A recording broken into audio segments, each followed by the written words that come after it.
নমস্কার বন্ধুরা, মন্দিরাস কিচেনে আপনাদের সবাইকে স্বাগত জানাই। আজ আমি আপনাদের রান্না করে দেখাবো পটল পোস্ত। আমি অত্যন্ত ঘরোয়াভাবে সহজ পদ্ধতিতে পটল পোস্তটা রান্না করব। বন্ধুরা, এই সিজনে আমাদের প্রত্যেকের ঘরেই কিন্তু পটল আছে। পটল আমরা বিভিন্নভাবেই রান্না করে খেয়ে থাকি, কিন্তু আপনারা এইভাবে একবার পটল পোস্তটা রান্না করে দেখবেন, আপনাদের ভালো লাগবে।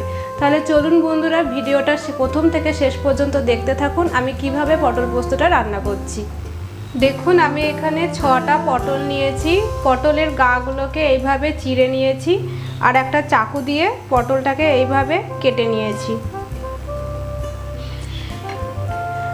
আর আমি এখানে নিয়েছি টমেটোকে বেটে নিয়েছি। এখানে একটা বড় সাইজের পেঁয়াজকে বেটে নিয়েছি।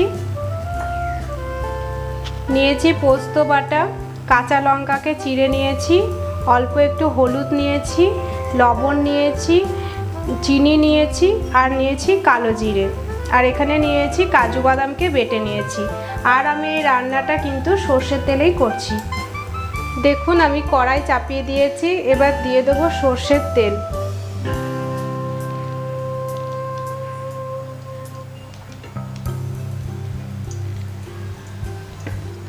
আমি এখানে 2 থেকে 3 চামচ মতো সর্ষের তেল নিলাম।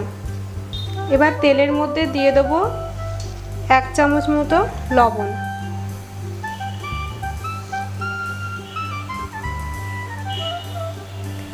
আর দেব অল্প একটু হলুদের গুঁড়ো।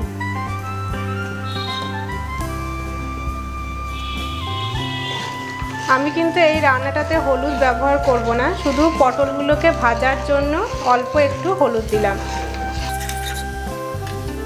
এবার পটলগুলোকে একে একে দিয়ে দেবো।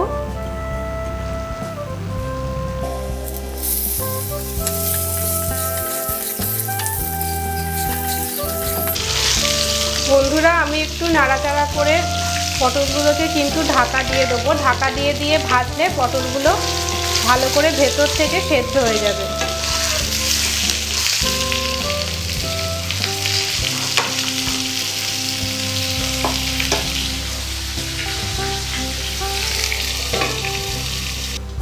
দেখুন, এবার আমি ঢাকনাটা খুলে দেখি। পটলগুলো কিন্তু আমার সুন্দর করে ভাজা হয়ে গিয়েছে। আমি এভাবে ঢাকা দিয়ে দিয়ে পটলগুলোকে ভেজে নিয়েছি। এবার আমি পটলগুলোকে তুলে নেব।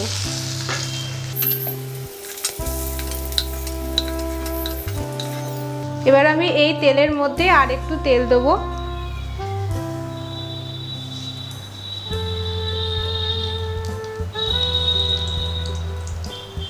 আমি 2 চামচ মতো তেল দিলাম।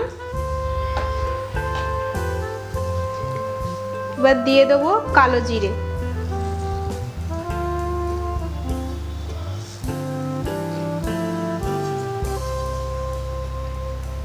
আর দেবো চিড়ে রাখা কাঁচা লঙ্কা।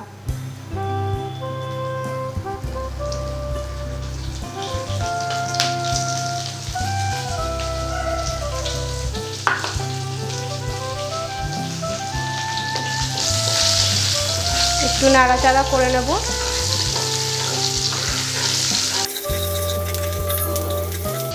এবার আমি দিয়ে দেবো পেঁয়াজ বাটাটা।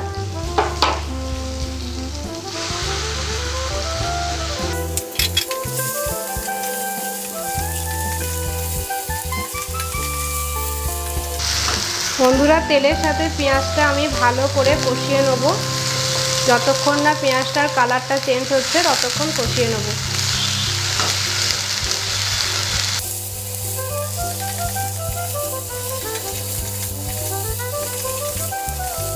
দেখুন বন্ধুরা, পেঁয়াজটা কিন্তু একটু লাল লাল করে আমার ভাজা হয়ে গিয়েছে। এবার আমি দিয়ে দেবো টমেটো বাটাটা।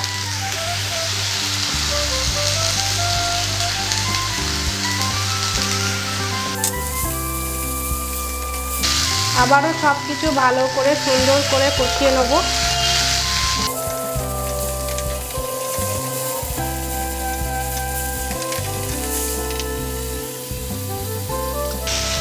দেখুন বন্ধুরা, পেঁয়াজ আর টমেটোটা আমি সুন্দরভাবে কষিয়ে নিয়েছি, তেল ছাড়তে লেগেছে। এবার আমি দিয়ে দেবো কাজু বাদাম বাটাটা।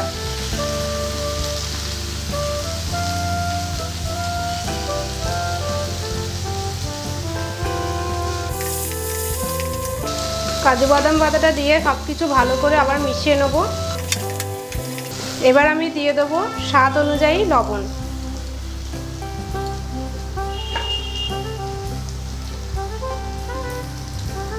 আমি দিয়ে দিচ্ছি লবণ।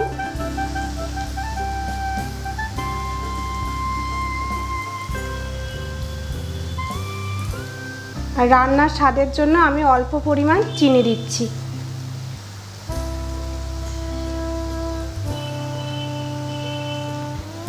এবার আমি অল্প একটু জল দিয়ে আবারও ভালো করে কষিয়ে নেব সব কিছু।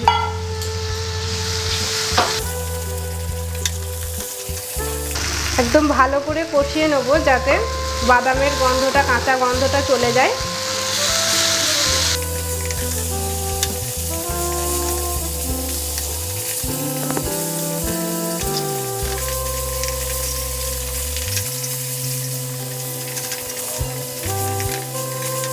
দেখুন বন্ধুরা, মশলাটা কিন্তু আমার সুন্দরভাবে কষানো হয়ে গিয়েছে, একদম তেল ছেড়ে গিয়েছে।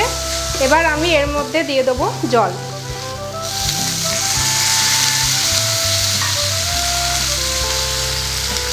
আমি বেশি জল দেব না, এটা কিন্তু একদম গা মাখা হবে।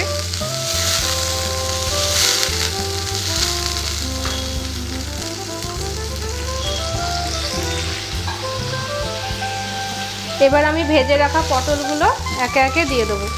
দেখুন ঝোলটা কিন্তু আমার ফুটতে লেগেছে। এবার আমি ভেজে রাখা পটলগুলো একে একে দিয়ে দেবো। এবার আমি গ্যাসটা মিডিয়ামে দিয়ে 5 থেকে 10 মিনিটের জন্য ঢাকা দিয়ে রেখে দেবো।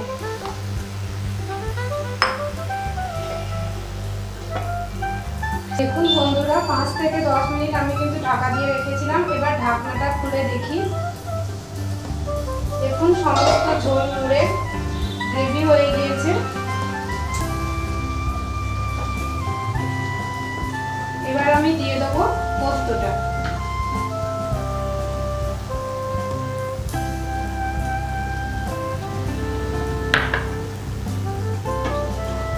পোস্তটা দিয়ে ভালো করে নাড়াচাড়া করে নেবো।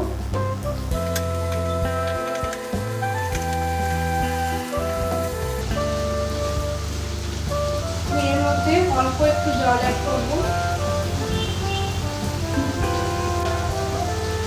এইভাবে 2 মিনিট একটু ফুটুক পোস্তটা দেওয়ার পরে।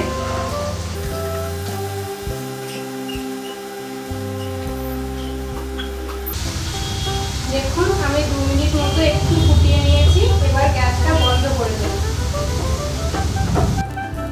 এবার ওপর থেকে দিয়ে দেবো একটু সরষের তেল। আর দিয়ে দেবো চিড়ে রাখা কাঁচা লঙ্কা।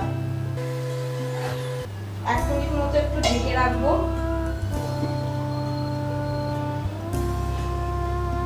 দেখুন 1 মিনিট মতো ঢেকে রেখেছিলাম। এবার আমি এটাকে নামিয়ে নেব। দেখুন বন্ধুরা, পটল পোস্ত কিন্তু আমার তৈরি হয়ে গিয়েছে। গরম গরম ভাতের সাথে এই গ্রেভিযুক্ত পটল পোস্ত কিন্তু খেতে খুবই সুন্দর লাগে। আপনারা কিন্তু বাড়িতে অবশ্যই একবার বানিয়ে দেখবেন, আপনাদেরও কিন্তু খেতে ভালো লাগবে। বন্ধুরা, আপনারা এখনও যারা আমার চ্যানেলটিকে সাবস্ক্রাইব করেনি তারা কিন্তু তাড়াতাড়ি আমার চ্যানেলটিকে সাবস্ক্রাইব করে দেবেন। তার সাথে লাইক করবেন, কমেন্ট করবেন, শেয়ার করবেন।